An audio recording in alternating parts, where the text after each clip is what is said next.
നമസ്കാരം. ലോകത്തെ ജനസംഖ്യയിൽ ഇന്ത്യ ചൈനയെ മറികടന്നിട്ട് കാലം കുറച്ചായി.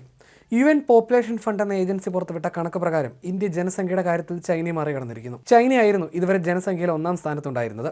ഇന്ത്യ 2-ാം സ്ഥാനത്തായിരുന്നു. ഈ നില മറികടന്ന് 2024 ഇന്ത്യയിലെ ജനസംഖ്യ 145 കോടിയും ചൈനയിലെ ജനസംഖ്യ 141 കോടിയുമാണെന്നാണ് UN കണക്കുകൾ. 2060 ആകുമ്പോഴേക്കും ഇന്ത്യൻ ജനസംഖ്യ 160 കോടിയിലെത്തുമെന്നാണ് കണക്ക്. എന്നാൽ ഈ ജനസംഖ്യാ വർധനവിൽ ദക്ഷിണേന്ത്യൻ സംസ്ഥാനങ്ങളുടെ പങ്ക് കുറവായിരിക്കും എന്നാണ് ഡാറ്റകൾ സൂചിപ്പിക്കുന്നത്.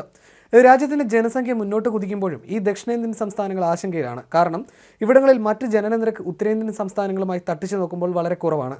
കേരളവും തമിഴ്നാടും ആന്ധ്രയും കർണാടകവും തെലങ്കാനയും അടക്കമുള്ള ദക്ഷിണേന്ത്യൻ സംസ്ഥാനങ്ങളുടെ ജനനനിരക്ക് യൂറോപ്യൻ രാജ്യങ്ങളുടേതിന് സമാനമായ അവസ്ഥയിലാണ്. അതുകൊണ്ട് തന്നെ ദക്ഷിണേന്ത്യക്കാർക്ക് ആശങ്കയും ശക്തമാണ്. ജനസംഖ്യയിലെ ഈ കുറവ് ലോക്സഭാ മണ്ഡല പുനർവിഭജന വേളയിൽ തങ്ങൾക്ക് തന്നെ പണിയാകുമോ എന്നതാണ് അവരുടെ ആശങ്ക. അതുകൊണ്ട് തന്നെ ഈ സംസ്ഥാനങ്ങൾ 2 കുട്ടി പോളിസി ഉപേക്ഷിച്ച് കൂടുതൽ കുട്ടികൾ എന്ന നയത്തിലേക്ക് കടക്കാൻ ശ്രമം തുടങ്ങിയിട്ടുണ്ട്. ആന്ധ്രാപ്രദേശ് മുഖ്യമന്ത്രി N. ചന്ദ്രബാബു നായിഡുവാണ് ഈ വിഷയത്തിൽ ആശങ്ക രേഖപ്പെടുത്തി രംഗത്ത് വന്നത്. ജനനനിരക്ക് വർദ്ധിപ്പിക്കണമെന്ന അഭിപ്രായമാണ് അദ്ദേഹം പ്രകടിപ്പിച്ചത്. ഇതിനു പിന്നാലെ തമിഴ്നാട് മുഖ്യമന്ത്രി M. K. സ്റ്റാലിനും ഇതേ വിഷയത്തിൽ ആശങ്ക പ്രകടിപ്പിച്ചുകൊണ്ട് രംഗത്തെത്തി. ഇതോടെ ജനസംഖ്യയുടെ പേരിൽ തങ്ങൾ പിന്തള്ളപ്പെടരുത് എന്ന പൊതുവികാരം ശക്തമായിട്ടുണ്ട്. കേന്ദ്ര മാനദണ്ഡങ്ങൾ അനുസരിച്ച് തങ്ങളെ അവഗണിക്കുന്നതിനെതിരെ ദക്ഷിണേന്ത്യൻ സംസ്ഥാനങ്ങളിൽ പൊതുവികാരം ശക്തമാകുകയാണ്. 2050ഓടെ ദക്ഷിണേന്ത്യൻ സംസ്ഥാനങ്ങളിൽ ജനനനിരക്കിൽ ഗണ്യമായ കുറവുണ്ടാകുമെന്നാണ് കണക്കുകൾ സൂചിപ്പിക്കുന്നത്. ഇങ്ങനെ വന്നാൽ മണ്ഡല പുനർനിർണയത്തിൽ ദക്ഷിണേന്ത്യൻ സംസ്ഥാനങ്ങളിലെ സീറ്റുകളുടെ എണ്ണത്തിൽ വലിയ കുറവുണ്ടാകും. ഇത് ഇന്ത്യൻ രാഷ്ട്രീയത്തിൽ ദക്ഷിണേന്ത്യൻ സംസ്ഥാനങ്ങളുടെ സമ്മർദ്ദ ശക്തി കുറയ്ക്കും.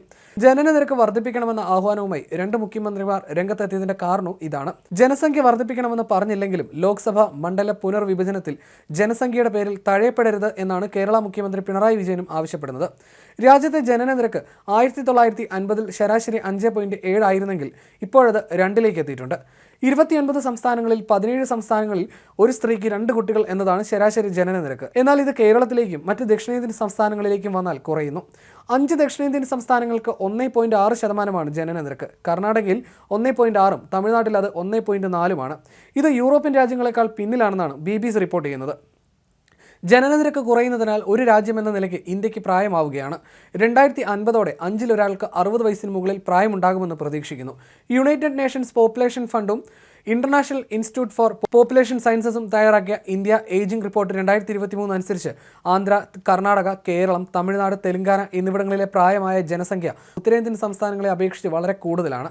കേരളത്തിലാണ് സ്ഥിതി ഏറ്റവും രൂക്ഷം. കേരളത്തിൽ ജനസംഖ്യയിലെ പ്രായമായവരുടെ എണ്ണം 2021-ൽ 16.5% ആയിരുന്നത് 2036-ൽ 22.8%. തമിഴ്നാട്ടിൽ 13.7%-ൽ നിന്നും 20.8% വരെയും ആന്ധ്രയിൽ 12.3%-ൽ നിന്ന് 19% വരെയും വർദ്ധിക്കും. കർണാടകയിലെ പ്രായമായവരുടെ ജനസംഖ്യ 11.5%-ൽ നിന്ന് 17.2%-ആയും തെലങ്കാനയിൽ 11%-ൽ നിന്ന് 17.1%-ആയും വർദ്ധിക്കും. റിപ്പോർട്ട് അനുസരിച്ച് ഉത്തര, മധ്യ, വടക്ക്, കിഴക്ക് സംസ്ഥാനങ്ങളിൽ ജനനനിരക്ക് വർദ്ധിക്കുന്നുണ്ടെന്നും വ്യക്തമാക്കുന്നു. 2036ഓടെ ദക്ഷിണേന്ത്യൻ സംസ്ഥാനങ്ങളിൽ 100 കുട്ടികൾക്ക് 62 പ്രായമായവർ എന്ന അനുപാതത്തിലായിരിക്കും കണക്കുകൾ. എന്നാൽ ഇത് ഹരിയാന, ഡൽഹി, രാജസ്ഥാൻ എന്നിവിടങ്ങളിൽ 100 കുട്ടികൾക്ക് 38.9 വൃദ്ധർ എന്നതായിരിക്കും. ഉത്തർപ്രദേശ്, ഛത്തീസ്ഗഡ്, മധ്യപ്രദേശ് എന്നീ സംസ്ഥാനങ്ങളിൽ ഈ കണക്ക് ഇതിലും കുറവായിരിക്കും. 100 കുട്ടികൾക്ക് 27.8 വൃദ്ധർ എന്നതായിരിക്കും അനുപാതം. ദക്ഷിണേന്ത്യൻ സംസ്ഥാനങ്ങളിൽ ആശ്രിത അനുപാതം കൂടുതലാണെന്നും കണക്കുകൾ വ്യക്തമാക്കുന്നു. ഒരു രാജ്യത്തിന് പുരോഗതി ഉണ്ടാകണമെങ്കിൽ ആശ്രിത ജനസംഖ്യ കുറവും തൊഴിൽ പ്രായത്തിലുള്ളവരുടെ ജനസംഖ്യ കൂടുതലുമായിരിക്കണം.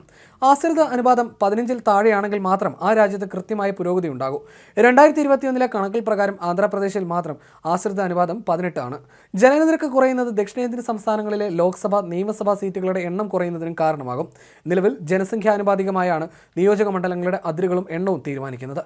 ജനനനിരക്ക് കുറയുകയാണെങ്കിൽ ആന്ധ്രാപ്രദേശിലെ പാർലമെന്റ് സീറ്റുകളുടെ എണ്ണം 25-ൽ നിന്ന് 20ആയും, കർണാടകയിൽ 28-ൽ നിന്ന് 26ആയും, കേരളത്തിൽ 20-ൽ നിന്ന് 14 സീറ്റുകളായും, തമിഴ്നാട്ടിൽ 39-ൽ നിന്ന് 30ആയും, തെലങ്കാനയിൽ 39-ൽ നിന്ന് 30ആയും കുറയും.